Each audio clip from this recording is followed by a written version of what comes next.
야고보서 1장 1절에서 8절에 있는 말씀을 우리 다 같이 합독합니다. 하나님과 주 예수 그리스도의 종 야고보를 흩어져 있는 12지파에게 문안하노라. 내 형제들아, 너희가 여러 가지 시험을 당하거든 온전히 기쁘게 여기라. 이는 너희 믿음의 시련이 인내를 만들어내는 줄 너희가 알미라. 인내를 온전히 이루라. 이는 너희로 온전하고 구비하여 조금도 부족함이 없게 하려 함이라. 너희 중에 누구든지 지혜가 부족하거든 모든 사람에게 후히 주시고 꾸짖지 아니하시는 하나님께 구하라. 그리하면 주시리라. 오직 믿음으로 구하고 조금도 의심하지 말라. 의심하는 자는 마치 바람에 밀려 요동하는 바닷물결 같으니 이런 사람은 무엇이든지 죽게 얻기를 생각하지 마라.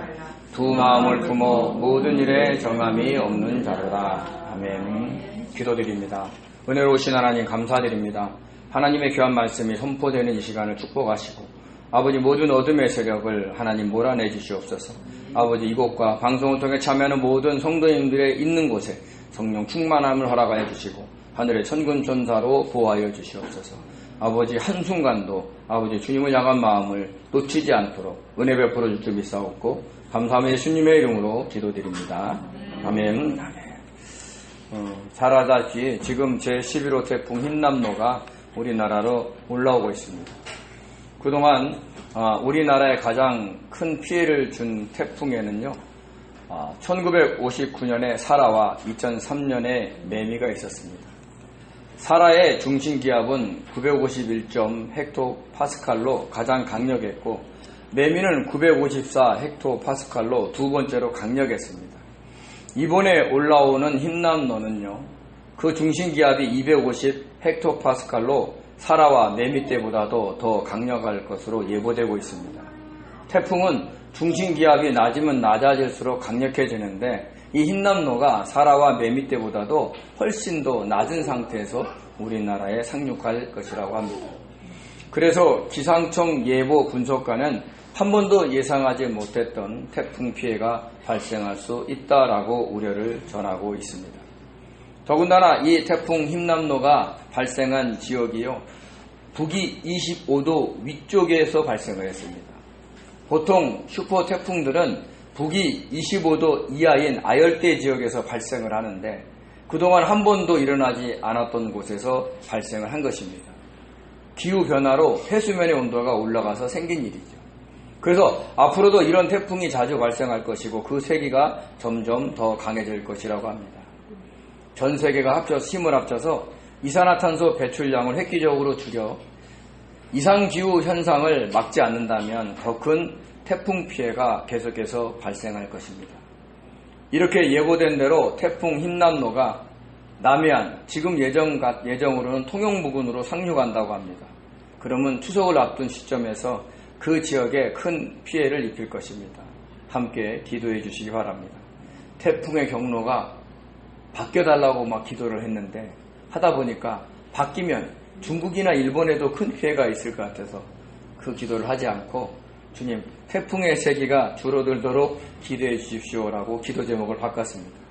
주님의 능력의 팔로 그 태풍의 눈에 거기서 집어넣으셔서 회전하는 속도를 줄여주시고 태풍 주위에 있는 수분들을 사라지게 하셔서 그 힘이 약해지도록 기도해 주시기 바랍니다. 또 주님께서 허락하시면 육지로 상륙하지 않고 부산 옆쪽의 바다로 경로가 조금이라도 옮겨지기를 기도하시면 하나님께서 우리가 기도하는 그 자리에 크게 역사하실 줄 믿습니다. 많이 기도해 주시기 바랍니다. 자, 우리는 지난 시간에 야고보서의 저자가 누구이며 수진자가 누구이며 쓰여진 배경이 어떠했는지에 대해서 알아봤습니다. 야고보서의 저자는요 신약성경에 나와 있는 4명의 야고보 중에서 예수님의 동생이며 초대 예루살렘 교회 수장이었던 야고보가 가장 유력하다는 것을 살펴보았습니다. 그는 예수님께서 살아계실 때는 다른 동생들과 마찬가지로 친형인 예수님을 메시아로 또 그리스도로 믿지 않았습니다. 당연히 그렇죠. 어릴 때부터 같이 자라왔던 사람이 갑자기 내가 너희들이 기다렸던 메시아 그리스도다라고 하니까 믿겨지지가 않는 겁니다. 아무리 놀라운 능력을 발휘한다 그랬더라도 그것이 믿기지가 어렵지요. 그러나 십자가에 못 박히시고 부활하신 예수님을 만난 후부터는 확 바뀌었습니다. 그래서 가장 신실한 제자가 되었습니다. 그리고 예루살렘 공회를 주최하고 주관할 정도로 초대교회 수장으로서 활동을 왕성하게 했습니다. 안타깝게도 역사가 요세푸스에 의하면 그는 유대의 한 제사장에 의해서 AD 62년경에 순교를 당했다고 합니다. 참 아쉽죠. 그래도 주의 복음을 전하는 자들은 순교할 각오로 그렇게 복음을 전했던 것을 우리는 알 수 있습니다. 야고보서의 또 수신자는요, 흩어져 있는 12지파였습니다.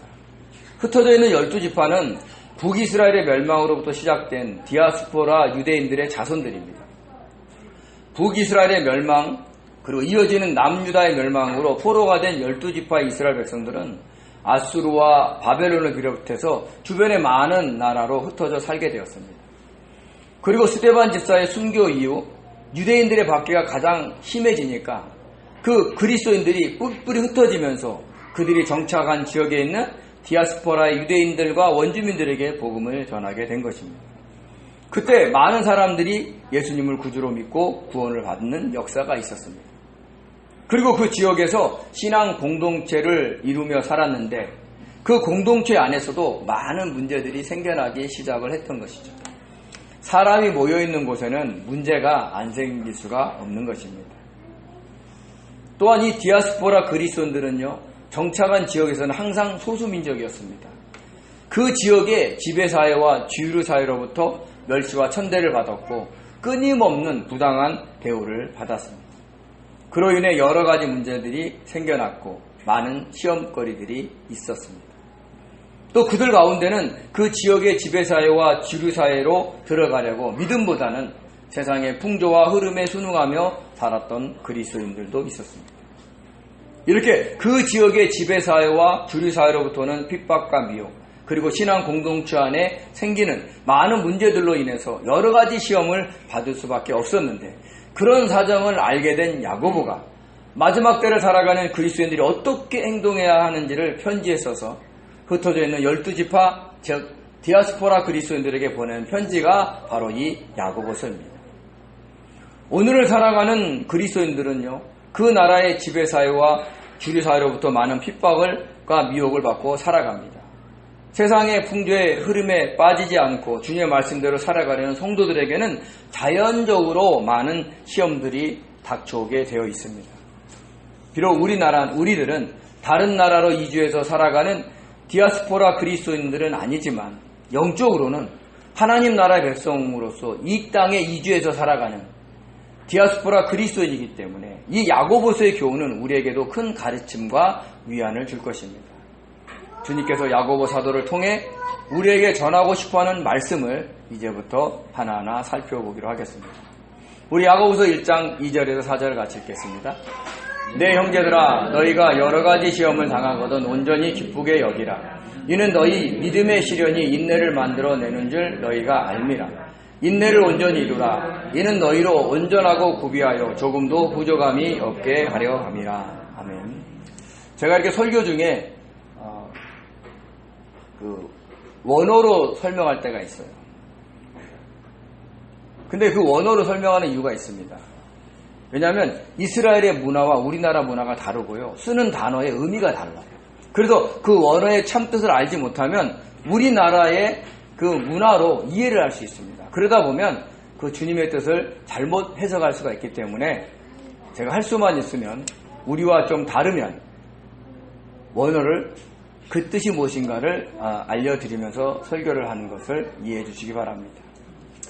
자, 4절에는요, 4절에서 야고보는 자신이 이 편지를 쓰게 된 목적을 미리 밝히고 있습니다. 그것은 그리스도인들로 하여금 온전하고 구비하여 조금도 모함이 없게, 부족함이 없게 하려는 것이다 라는 겁니다. 즉 우리들을 신앙적으로 영적으로 완전함, 그 온전함에 이르게 하려고 시험이 오는 것이다 라는 말씀입니다. 흩어져 정착한 지역의 지배사회와 주류사회로부터 오는 여러 가지 시험, 그리고 신앙 공동체 안에서 발생하는 여러 가지 문제들의 목적은 다 믿는 자들의 온전함을 위한 것이다 라는 말씀입니다. 그래서 여러 가지 시험을 만나거든 온전히 기쁘게 여기라 라고 했습니다. 여러 가지 시험은 어떤 시험일까요? 어떤 하나의 시험을 의미하는 것은 아닙니다. 또 하나의 시험이 끝나면 그 다음에 다른 시험이 오는 순차적으로 발생하는 것도 아닙니다. 한꺼번에 아니면 엎친 데 겹친 격으로 밀려올 수 있습니다. 예를 들어서 베트남에서 우리나라로 이주 온 사람의 경우를 생각해 보십시오. 모든 것이 시험거리입니다. 첫째는 말이 통하지 않지요. 관공서 가서 서류 작성하는데도 글을 몰라서 힘들죠. 그리고 교통수단을 통해서 어디 이전하려면 굉장히 고민거리가 많을 겁니다. 그러니까 모든 것이 삶 자체가 시험거리일 수밖에 없는 겁니다. 이렇듯 우리가 살아가는 동안 당하게 되는 시험은요, 동시다발적으로 몰려올 수 있습니다. 아빠에게 문제가 생겼는데 또 엄마에게도 문제가 생기고, 자녀에게도 문제가 생겼는데 또 부모에게도 문제가 생길 수도 있습니다. 이렇게 동시다발적으로 생길 수 있다는 것을 우리는 아셔야 됩니다. 또 아침에는 집에서 문제가 생겼는데 출근해서 또 직장에 문제가 또 생겨서 우리는 문제 속에 파묻혀 살 수밖에 없는 것일 수 있습니다. 또 이 여러 가지 시험이라는 말 속에는요, 어떤 뜻이 있냐면 우리가 이 땅을 살아가면서 당하게 되는 모든 시험을 다 포함하고 있습니다.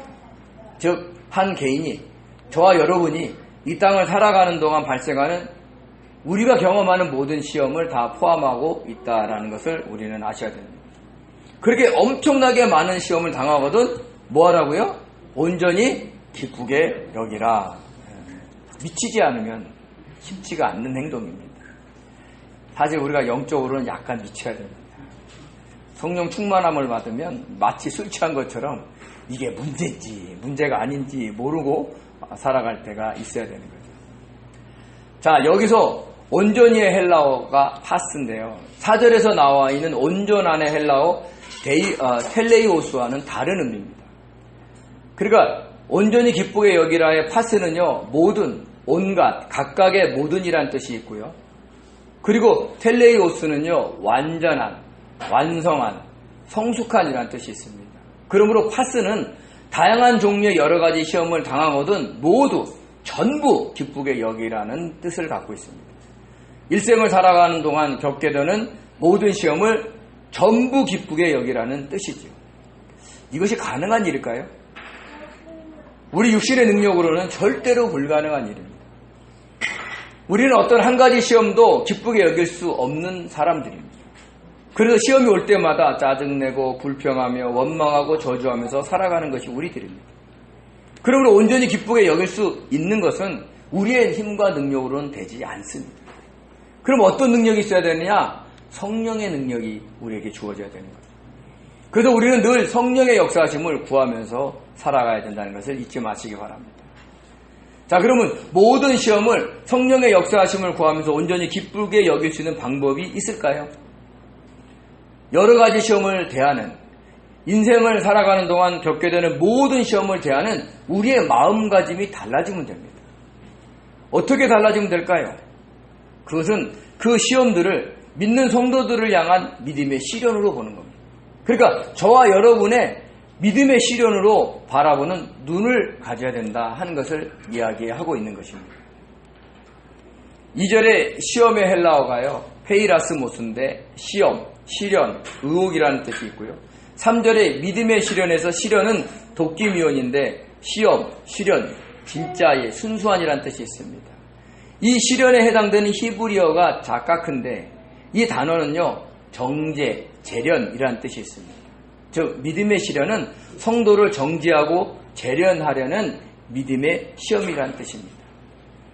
모든 시험, 페이라스모스가 믿음의 시련, 도끼미온으로 여겨질 때 그것이 모든 시험을 성령의 역사하심을 구하면서 온전히 기쁘게 여길 수 있는 방법이라는 것을 잊지 마시기 바랍니다. 모든 시험이 자신을 정죄하고 재련해서 흠없는 자로 세워가는 도구라는 것을 인정하라. 아니 그렇게 알라. 그렇게 여기라. 라는 이야기를 하고 있는 겁니다. 그러니까 저와 여러분의 모든 시험이 다른 사람으로도 발생된다 할지라도 결국은 누구를 다루는 거예요? 우리를 다루는 거예요. 어쩌게 하려고? 온전하고 구비하여 주님 앞에 조금도 부족함이 없게 하려.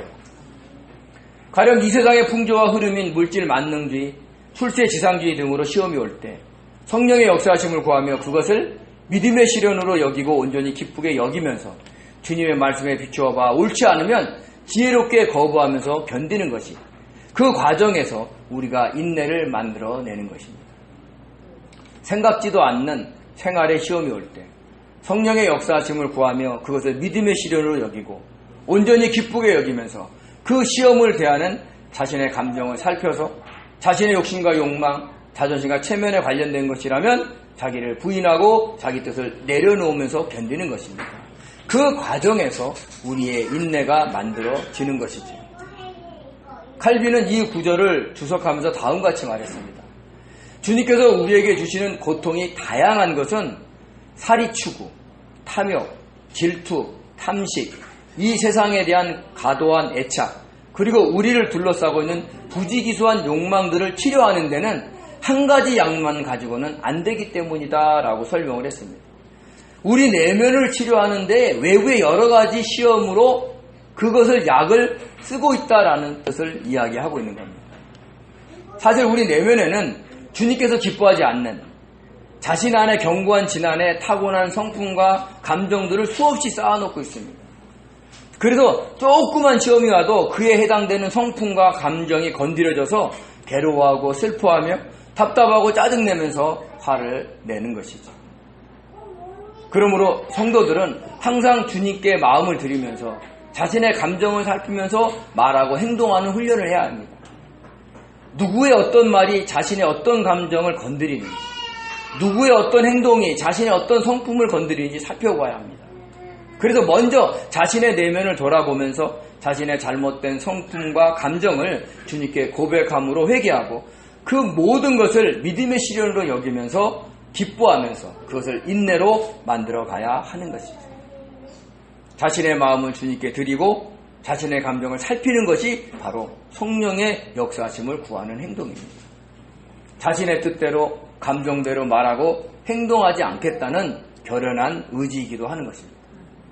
그러면 여러 가지 시험을 믿음의 시련으로 여기고 우리 자신의 인내로 만들어낼 수 있다는 것을 얘기해주고 있는 겁니다. 우리 베드로전서 4장 12절에 있는 말씀을 같이 보겠습니다. 사랑하는 자들아, 너희는 너희를 연단하려고 오는 불시험을 이상한 일 당하는 것 같이 이상히 여기지 말고. 7절입니다. 너희 믿음의 확신은 불로 연단하여도 없어질 금보다 더 귀하여 예수 그리스도께서 나타났을 때에 칭찬과 영광과 존귀를 얻게 할 것이니라. 아멘. 베드로 사도도요, 흩어져 있는 디아스포라 그리스도인들에게 베드로 전후서를 편지를 썼습니다. 역시 로마의 밖에뿐만 아니라 그 지역의 지배사회와 주류사회로부터 오는 핍박과 미혹이 심했습니다. 신앙 공동체 안에서도 많은 문제들이 생겨났습니다. 하나하나가 모두 큰 문제들이었습니다. 그런데 그 모든 시험이 너희를 연단하려고 오는 불시험이니까 이상한 일 당한 것처럼 여기지 말라는 것입니다.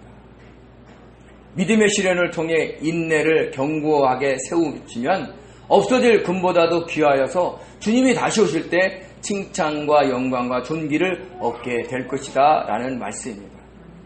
이 세상에서 당한 시험이 아무런 의미가 없는 고통일 것만 같아도 그것이 믿음의 시련이 되어서 우리의 인내를 만들어내면 주님께로부터 칭찬과 영광과 존귀를 받는 근거가 된다라는 말씀인 겁니다.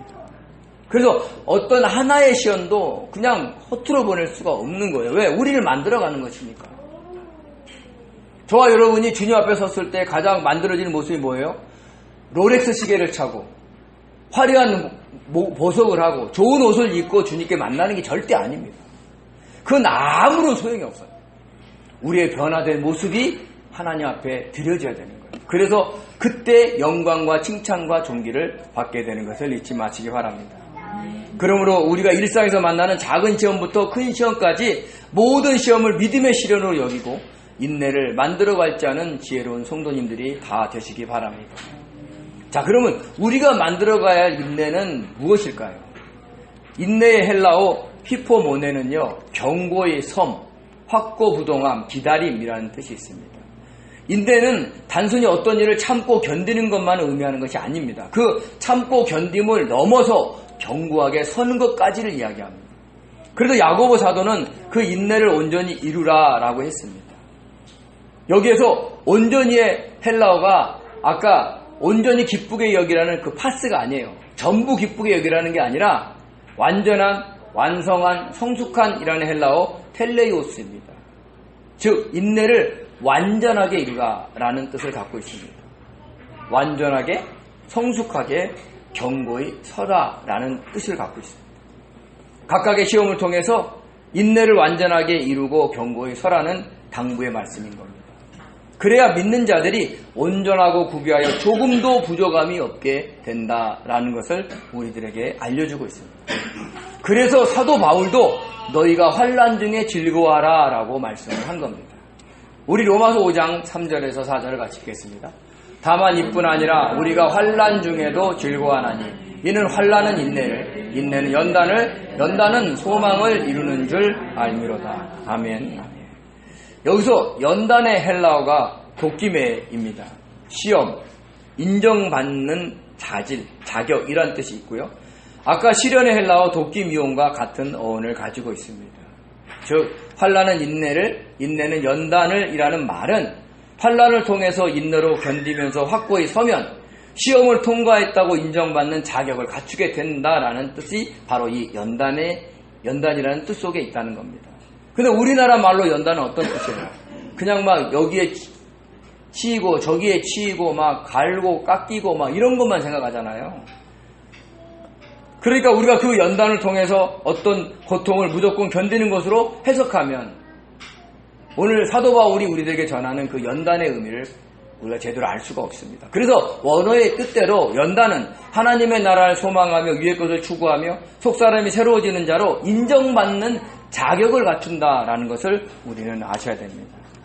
그래서 사도 바울이 환난은 인내를, 인내는 연단을, 연단은 소망을 이룬다라고 한 것이죠. 즉 연단의 과정이 오늘 야고보가 말한 온전하고 구비하여 조금도 부족함이 없게 되는 자격을 갖추는 것입니다. 온전한의 헬라어 텔레이오스는 아까 말씀드린 완전한, 완성한, 성숙한이라는 뜻이 있고요.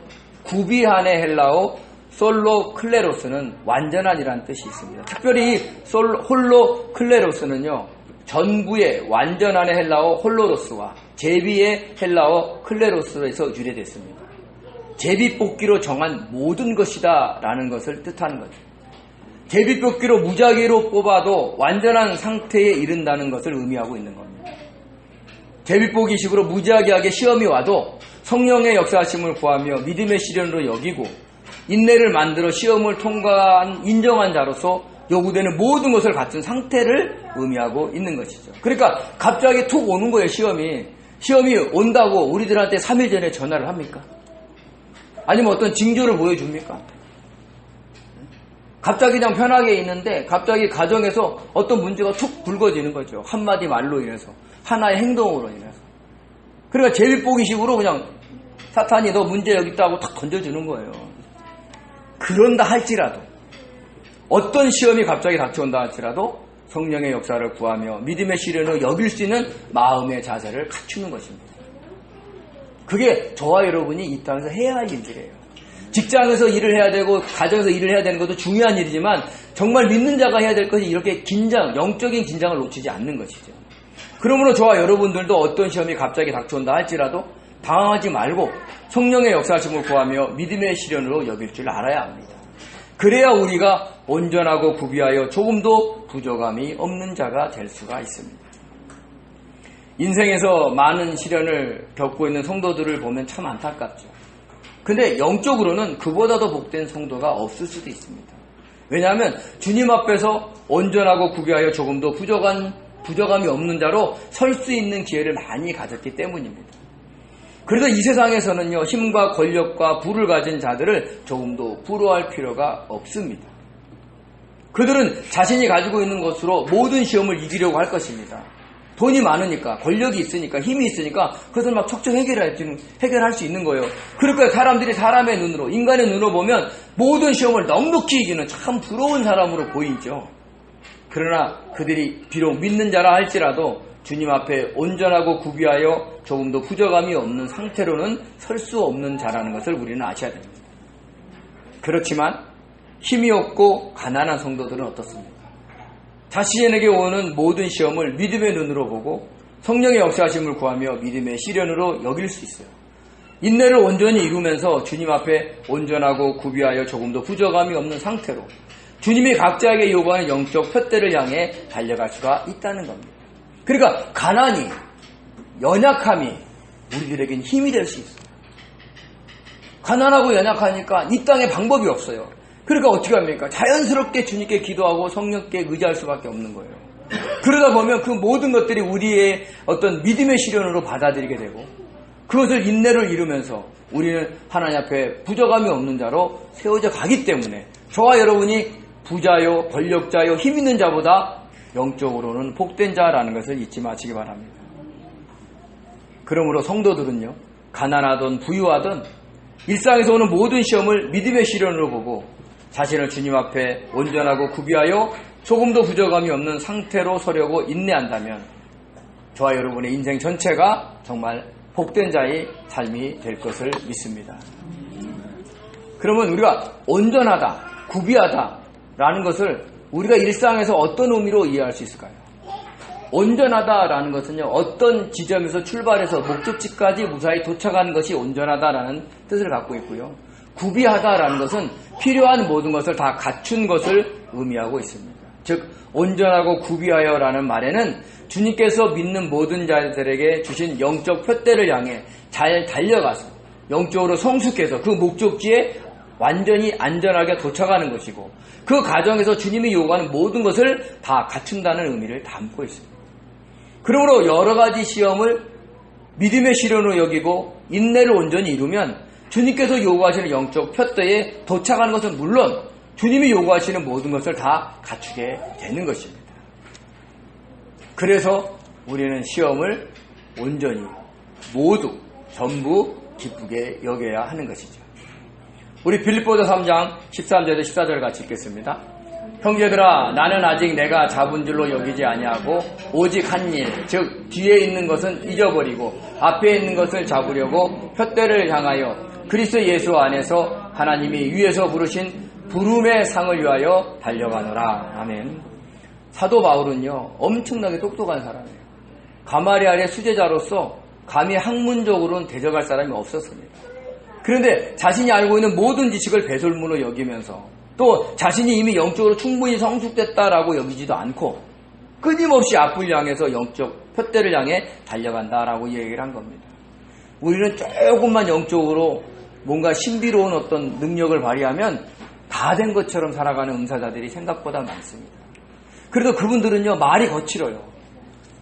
성도들한테 막 함부로 얘기하고 막 명령을 하고 명령을 안 들으면 마치 저주받을 것처럼 얘기하는 사람들이 있어요. 어리석은 사람들입니다. 사도 바울처럼 자기가 지금까지 이루어놓은 영적 수준에 만족하지 않고 하나님이 주님이 요구하시는 그 영적 표대를 향해 달려가야 되는 것이죠. 이것이 바로 야고보 사도가 말한 온전하고 구비하여 조금도 부족함이 없는 상태에 이르기 위해서 달려가는 모습입니다. 그러므로 저와 여러분에게 주어진 믿음의 시련인 것을 우리가 잊지 마시기 바랍니다. 일상의 삶에서 겪게 되는 모든 시험이 다 그 목표를 위해서 우리들에게 주어진 것이기 때문에 온전히 기쁘게 여기고 겸손하게 성령의 역사하심을 구하면서 인내를 온전히 이루는 귀한 성도 되시기 바랍니다. 누가 욕을 해도 누가 막 비방해도 이게 믿음의 시련이구나. 누가 조롱해도 이것이 믿음의 시련이구나. 그렇게 성령께 구하면서 그것을 여기셔야 돼요. 안 그러면 막 속이 상해갖고 불불해갖고 화병 걸려요. 그러면 안 됩니다. 그것은 상대방이 잘못한 게 아니라 받아들이는 내가 잘못한 거예요. 우리가 그런 걸 다 받아들이기 때문에 우리가 힘든 거예요. 그러니까 상대방이 무슨 말을 할 때 내 안에 어떤 감정이 움직이는 걸 살피고 이 감정을 회개하셔야 돼요. 어떤 사람이 무슨 말하는 게 어떤 내 성품이 움직이면 이 성품을 회개하셔야 돼요. 그러면 저와 여러분이 바뀌잖아요. 그러면 주변이 바뀌는 겁니다. 그것이 영적 원리입니다. 자, 그렇다면 모든 시험을 그냥 참고 견디면 되는 것일까요? 누가 뭐라 그래도 말하지 않고 그냥 꾹꾹 참고 무슨 일이 생겨도 그냥 아무 일도 하지 않고 그냥 있으면 될까요? 그렇지 않습니다. 우리에게 오는 시험은 매우 다양합니다. 어떤 것은요, 그냥 참고 견디하는 것도 있지만 어떤 것은요, 우리가 직접 나서서 해결해야 하는 것도 많습니다. 그럴 때 우리가 쌓아놓은 지식과 경험으로 그것을 해결하기보다는 모든 시험의 해결책을 갖고 계시는 하나님께 지혜를 구해야 하는 겁니다. 우리 야고보서 1장 5절을 같이 읽겠습니다. 너희 중에 누구든지 지혜가 부족하거든 모든 사람에게 후히 주시고 꾸짖지 아니하시는 하나님께 구하라. 그리하면 주시리라. 아멘. 지혜의 헬라어 소피아는요, 그냥 지혜라는 뜻을 갖고 있습니다. 문자적으로는 다양한 문제에 대한 지식을 의미합니다. 그렇다면 우리가 어떤 시험으로 인해 지혜가 부족해서 하나님께 구하면 하나님께서 그에 대한 전문 지식을 우리에게 부어주셔서 마치 전문가처럼 그 일을 해결하도록 하시는 것을 의미하시는 걸까요? 만약에 이것이 사실이라면 수능을 비롯해서 공무원 시험, 각종 국가고시에 응시하고 시험장에 들어가서 기도하는 거예요. 주님, 나에게 지혜를 주십시오. 그러면 하나님께서 그에 대한 전문 지식을 우리 속에 불어넣으셔서 모든 문제의 답을 쓰게 하시지 않겠습니까? 사실 저도요, 시험 볼 때 잘 모르는 문제가 나오면 이 성경 구절을 외우고 기도를 한 적이 있습니다. 왜요? 저는 그렇게 설교를 들었거든요. 그러니까 이 단계에 쓰여졌던 의도를 설명을 못 들었기 때문에 하나님께 지혜를 구하면 후히 주시고 꾸짖지 하시는 그분이 풍성 주신다고 했기 때문에 그 시험장에 가서 기도를 했습니다. 어떻게 됐을까요? 하나님은 저를 싫어하셔서 전문 지식을 부어주지 않아서 문제를 답을 쓰지 못했습니다. 성도 여러분들은 어떠십니까? 어떤 시험의 문제 답을 기도하니까 하나님께서 알려주시던가요? 만약에 혹시 그런 일이 있다면 그것은요, 자신이 공부한 내용을 생각나게 하셔서 그 문제의 해답을 쓰게 하실 것입니다. 전혀 관련이 없는 지식인데 부어주시지는 않는다는 것을 우리는 아셔야 됩니다. 자, 그러면 지혜가 부족하거든 하나님께 구하라는 뜻은 과연 무엇일까요? 이 지혜의 헬라어 소피아가 쓰인 다른 성경 구절을 한번 찾아보겠습니다. 우리 고린도전서 1장 24절입니다. 오직 부르심을 받은 자들에게는 유대인이나 헬라인이나 그리스도는 하나님의 능력이요 하나님의 뭐요? 지혜이니라. 아멘. 고린도전서 1장 30절입니다. 너희는 하나님으로부터 나서 그리스도 예수 안에 있고 예수는 하나님으로부터 나와서 우리에게 지혜와 의로움과 거룩함과 구원함이 되셨으니. 아멘. 즉 주님이 하나님의 지혜다라는 말씀입니다. 또 주님께서 우리의 지혜가 되셨다라는 말씀입니다. 그러므로 우리가 여러 가지 시험을 만나서 지혜가 부족하다는 것은 우리의 지혜가 되시는 주님께 매달리지 않고 주님을 만난 경험이 부족하다라는 것을 의미합니다. 그래서 하나님께 구하면 후히 주시고 꾸짖지 아니하시는 하나님께서 지혜이신 주님을 풍성히 주신다라는 말씀인 겁니다. 후히의 헬라어 하플로스는요, 단순히 공개적으로 성실한 이런 뜻을 갖고 있는데 칼빈은 이 하플로스의 단어에 즉각석을 띠고 있다고 얘기했습니다. 즉 하나님께 구하면 하나님은 즉시 성실하게 하나님의 지혜이신 주님을 치신다라는 말씀이에요. 그러니까 구하는 자로 외면하지 않으시는 거예요.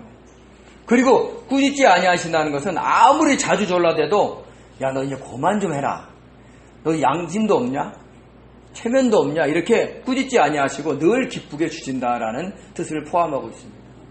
그러므로 우리가 어떤 시험을 만나서 지혜가 부족할 때 하나님께 지혜를 구하면 우리의 지혜가 되시는 주님을 우리에게 풍성히 부어주셔서 그 문제를 해결할 수 있는 생각을 주시고 길을 열어 주신다는 뜻입니다.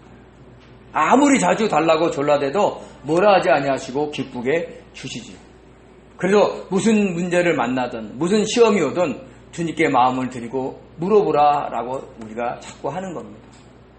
어떤 걸 잊어버리면 주님 나 이거 어디서 잊어버렸나요? 찾게 해주세요. 그러면 당장 찾지 않다 하더라도 나중에 생각나게도 하셔요. 그냥 우리가 그냥 이걸 어디 갔지? 그래서 내가 하루 종일 지나왔던 많은 일들을 막 생각하면서 찾아내도 못 찾는 거를 그냥 주님께 기도하고 지났는데 갑자기 어느 한 장소가 생각이 나는 거예요. 제가 핸드폰을 잊어버렸어요. 그래가지고 교회를 아무리 들여도 핸드폰이 없어요. 그래서 주님 핸드폰 찾게 해주세요. 그리고 이제 한참 지났는데 딴 일을 하고 있는데 화장실에 둔 것이 생각이 나는 거예요. 가보니까 그 화장실에 씻을 때 수건 놓는 데 있잖아요. 그 안에 둔 거를 생각나게 하시는 거예요. 물어보세요. 일상에서 작은 거 막 물어보세요. 주님 귀찮아하지 않고요. 정말 지혜를 주십니다. 그러면 주님께서 그 문제의 본질이 무엇이고 어떻게 해결해야 되는지를 알려주십니다. 설령 그 자리에서 생각나지 않더라도 나중에라도 말씀하세요. 사실 주님은 물어볼 때 그 자리에서 우리들에게 알려주세요. 근데 우리가 그 문제 때문에 당황하거나 아니면 어떤 일 때문에 분노해서 우리가 영적인 귀가 다칠 때가 많아요. 또 주님과 물어보는 훈련이 안 돼서 주님의 응답을 못 들을 때가 많습니다. 그럼 좀 기다리세요. 그럼 주님이 친절하게 알려주십니다. 그러니까 우리가 하나님께 지혜를 구하면 하나님의 지혜이며 우리의 지혜 되시는 주님을 주셔서 그 문제가 우리의 욕심에서 비롯됐으면 또 잘못된 선택에서 비롯됐으면 어떻게 말하고 해결해야 될지를 다 알려주세요. 그러면 그 문제들이 감당이 되어지고 쉽게 넘어가기도 하는 겁니다. 그럼 고약한 직장 상사 만나면 일하기 어렵습니다. 그러면 기도하세요. 주님, 내가 감당할 수 있든지 아니면 내가 회사를 그만두든지 도와달라. 그러면 어떨 때는 그 상사가 다른 부서로 옮겨지기도 하고요. 희한한 일이 생겨요. 그러니까 작은 일도 막 주님께 구하세요. 그러면 저와 여러분의 삶에 놀라운 일들이 많이 생길 겁니다. 여기서 우리가 놓치지 말아야 하는 것은요, 하나님께 지혜를 구한 후에 주님께 물어본 후에 지혜를 주셔서 응답하실 것이라는 것을 의심하지 않는 겁니다. 우리 야고보서 1장 6절에서 8절을 같이 읽겠습니다. 오직 믿음으로 구하고 조금도 의심하지 말라. 의심하는 자는 마치 바람에 밀려 요동하는 바다 물결 같으니 이런 사람은 무엇인지 죽게 없기를 생각하지 마라. 두 마음을 품어 모든 일에 정함이 없는 자로다. 아멘. 아멘. 여기서 의심하다의 헬라어 티아크리노스는 구별하다, 판단하다, 결정을 내리다, 의심하다, 흔들리다, 주저하다라는 뜻이 있고요. 두 마음을 품으는 깁시코스는요, 망설이는, 의심하는, 동요하는, 불확실한 뜻이 있고, 정함이 없는 아카타스 타로스는요, 불안정한이라는 뜻이 있습니다. 그러니까 이 문장을 해석해 보면 어떠냐면, 어떤 문제로 인해서 하나님께 하나님의 지혜신 주님을 구하면서 판단하고 의심한다면 어떤 응답도 기대하지 말라라는 뜻이에요. 하나님께 지혜를 구했으면 그분이 반드시 응답하실 걸 믿고 기다리는 겁니다. 때로는 우리가 주님과의 관계가 친밀하지 않아서 주님의 지혜를 늦게 받을 수도 있습니다. 그러나 주님께서 언제든지 응답하고 계신다는 것을 믿어야 됩니다. 뭐라고 말씀하셨는데 제가 지금 못 듣거든요. 주님 한 번 더 얘기해 주세요. 이렇게 얘기해도 돼요. 그래서 우리가 어떤 시험에 대해서 주님께 물어보았는데 바로 응답이 없거나 아니면 하루가 지나거나 한 달 후에도 우리가 하나님의 응답을 받을 수 있는 겁니다. 중요한 것은 우리가 주님과 친밀해지면 그 응답이 빠르다는 것이죠. 주변에 있는 많은 나라에 흩어져 있는 디아스포라 그리스도인에게는 오늘 전하는 이 야고보 사도의 메시지는요, 희망과 위로를 주는 메시지였습니다. 사탄의 세력이 통치하고 있는 이 세상에 영적인 디아스포라 그리스도로 살아가는 우리들에게도 야고보 사도의 이 메시지는 희망과 위로를 주고 있습니다. 그러므로 저와 여러분들은 일상의 삶에서 닥쳐오는 모든 시험을 온전히 기쁘게 여기고 성령의 역사하심을 구하면서 그 시험을 믿음의 시련으로 여기고 인내를 온전히 이루어서 주님 앞에 날마다 온전하고 구비하여 조금도 부족함이 없는 자로 성숙해 가시기 바랍니다. 또한 지혜가 부족하거든 언제든지 하나님께 구하십시오. 그러면 하나님의 지혜이며 우리의 지혜이신 주님을 주셔서 어떤 시험도 감당해낼 수 있는 생각과 길을 열어주실 것입니다. 이런 경험은 어떤 큰 일이 있을 때 주어지지 절대 않아요. 그럴 때도 있겠죠. 근데 저와 여러분이 작은 일 속에 하시라는 거예요. 가정에서, 직장에서 작은 일 속에 주님을 의지하고 지혜를 구하면 주님은 우리들에게 그 해결할 수 있는 생각과 길을 열어주셔서 우리가 욕심에 끌린 것은 포기하게 하시고 우리의 뜻을 앞세운 것은 내려놓게 하시면서 주님의 뜻을 이루어가면서 우리를 하나님 앞에 온전하고 구비하여 조금도 부족함이 없는 자로 세워가는 겁니다. 그러니까 시험은 저와 여러분을 온전함으로 이르게 하는 주님의 배려라는 것을 잊지 마시고 늘 감사하면서 온전히 기쁘게 여기면서 믿음의 시련으로 여기면서 인내를 만들어내면서 주님 앞에 온전한 자로 서 나가기를 소원하는 귀한 성도님들 되시기 바랍니다. 그래서 하루하루가 주님과 친밀한 교제가 이루는 복된 성도 되시기를 예수님의 이름으로 축원드립니다.